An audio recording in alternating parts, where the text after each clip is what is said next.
Hello, and welcome to Social Workers Rise, where we inspire social workers to connect, expand their knowledge, and change more lives than they ever thought possible. We will talk everything social work on every level from micro to macro. We are going to hear stories of social workers who are doing big things, learn new skills, and most importantly, give you actionable steps to make a difference today. Let's go.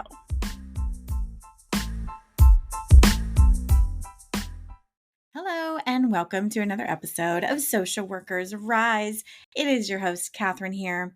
So today I wanted to talk about the importance of documenting to CYA, especially when you think there is nothing going on, right? So I'm going to explain what I mean by this, and we're going to dive deeper into this.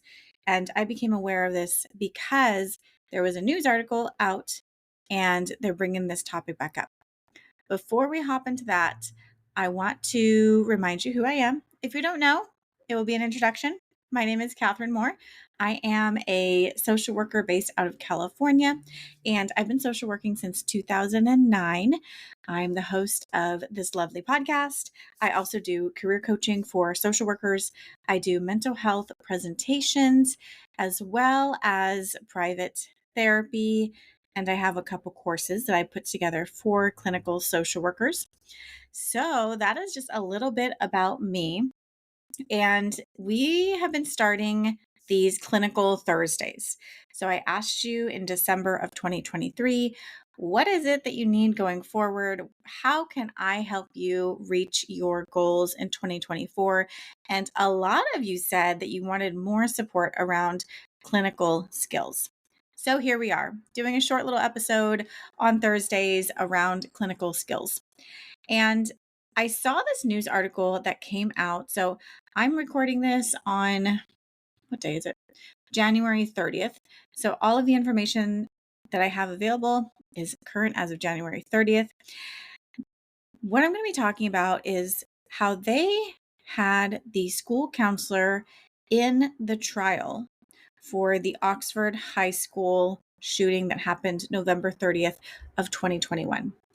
In a nutshell, if you're not familiar with this case, there was a teenager, I believe he was 17 at the time. He ended up shooting and killing 4 students, and he injured 7 others when he brought a gun to school and opened fire on his students. And it's interesting to me because for a lot of reasons, but one thing that stood out to me most is that he actually met with the school counselor and his parents that morning in the office. So this all came about because there had been teachers emailing the school counselor about their concern about this kid's behavior, drawing violent images. The math teacher that day let the school counselor know about him drawing on his math paper, and he drew like guns and saying that basically asking for help essentially, and he drew a bullet and blood, and there was a bunch of different things going on his math paper. So he wasn't even keeping this a secret. So the teacher emailed the counselor called in the parents. And this was not the first time that the counselor had been aware of this particular individual. And he had gotten emails from other people before. And the counselor never really even met with the kid individually in his own office. It was just more of a passing by, reaching out to him saying, hey, if you need anybody, I'm here. We can talk if you want. And that was it. And that morning on November 30th, 2021, he called the mom in after what they saw on the math paper and had a talk with him and said, I highly recommend that you seek mental health support for him as soon as possible today, that you should go home and get him some mental health support today. And the mom said, no, we have work today and we won't be able to do this today, and sent the kid back to class. And they didn't send the kid home because there was no disciplinary actions against him. And unfortunately, that day he ended up killing 4 of his classmates. Hey, it's Catherine here. I hope you are enjoying this episode. We're going to take a quick break to listen to these ads from our sponsors. Have your clients had a hard time finding a therapist through their health plan? The National Union of Healthcare Workers is the nation's largest union of private sector behavioral healthcare providers and a leader in the fight for mental health parity. This year, NUHW is working with allies to ensure that health plans maintain accurate, up-to-date listings of in-network providers. By eliminating so-called ghost networks, we can ensure that patients get timely access to care by finding mental health providers who are actually available and covered by their plan. Learn more at nuhw.org/networks. The next time you need continuing education units, I highly recommend the Therapist Development Center. When I started this podcast, I reached out to the founder, Amanda Rowan, to see if she was interested in being a sponsor. And she jumped at the chance to support her fellow social worker. TDC has helped more than 100,000 social workers pass their licensing exam, including myself. I love that TDC CE courses are engaging and relevant. Amanda and her experts give us clear and practical clinical skills that we can immediately apply to our work. Some of my favorites are the Edge of Life Suicide Prevention course, where Amanda shares her personal experiences, and their They Did What? Law and Ethics course that looks at real cases where therapists face formal disciplinary actions. They also have a great telehealth course. We are legally required to take continuing education to increase our competence, and most other courses out there don't actually teach the material in a way that we can learn it, but TDC does. You can also check out the links in the show notes.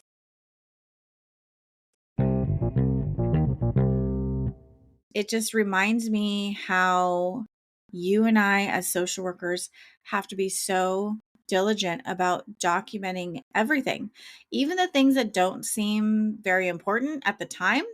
An email from a teacher, right? We get emails all the time, but it's important to document the emails coming in because they show a history of behavior. They're going to be there to show, that you were doing your due diligence, that he did talk with him in the hallway, right? If he didn't document this conversation, there's really no proof, or he probably would not be able to remember the specific dates that he spoke with the student if it was a couple months ago, right? And documenting all of these things are going to be so important because you and I never know when we could get pulled into a national trial. And I'm not trying to scare you because I know that you will be okay. I'm just reiterating the importance of really just making a note every time that you interact with people, every time that you have a conversation with them, every time that you get information about them, every time that you make a call. So it's so, so important to make sure you are on top of these things. And it can just be a quick little note. It doesn't have to be a whole thing. A quick little note is better than no little note. All right. So that is it for today. If you are looking for more support around your clinical skills as far as doing a proper assessment, doing documentation, really using the correct interventions for what it is that you're doing in session, and documenting the progress that your clients are making in session. Also, if you're looking for extra support around cognitive behavioral therapy, I have one course that covers this all. Yes, it's a lot. It is a big course and it's definitely worth the investment. I put this together specifically for you to help you bridge that gap between the support that you get in grad school and now being out in the real world. With this course, it puts everything together. So it puts the theories together that you learned in grad school and how to implement them in the real world, what you're doing right now. So the beauty with this course is right away you can begin implementing what it is that you're learning. I give you over 20 worksheets and cheat sheets that you can use for yourself and also for your clients to make sure that you are providing the best possible service, that you are protecting yourself as well as protecting your clients in the process. If you want more information on that, it's called the Clinical Essentials for the Future Therapist. This is for you if you are new to the field, if you're working individually with clients, if you have your bachelor's degree, if you have your master's degree, and you just need more support around those clinical skills. It's also good for you if you're transitioning back into the clinical field. So, a lot of people who have signed up for the course have done macro work, or they have been outside of the traditional clinical social work and they just need a refresher on those skills. This is the course for you, my friend. It is an investment, but it is definitely worth it. And I do offer payment plans. So, I'm really, really trying to work with you. I don't want payment to be a barrier in accessing this information, especially if it's going to serve you, your career, and your clients. So, with that, I will be back on Sunday talking about how to defy the odds through taking action. See you then. Bye.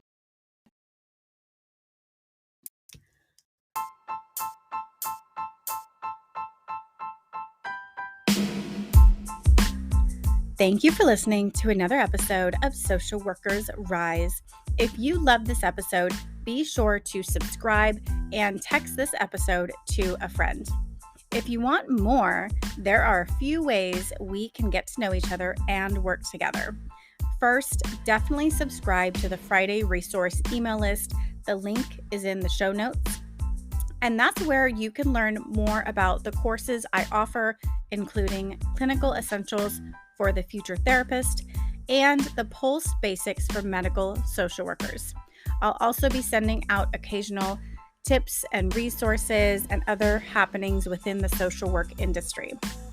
And for all your clinical supervision needs, be sure to visit risedirectory.com. This is a national directory of clinical supervisors for social workers, and we also provide free resources that you can use within your own clinical supervision. Lastly, if you have more individualized needs, I do offer coaching, individual consultations, and am available for public speaking engagements for social workers and change makers.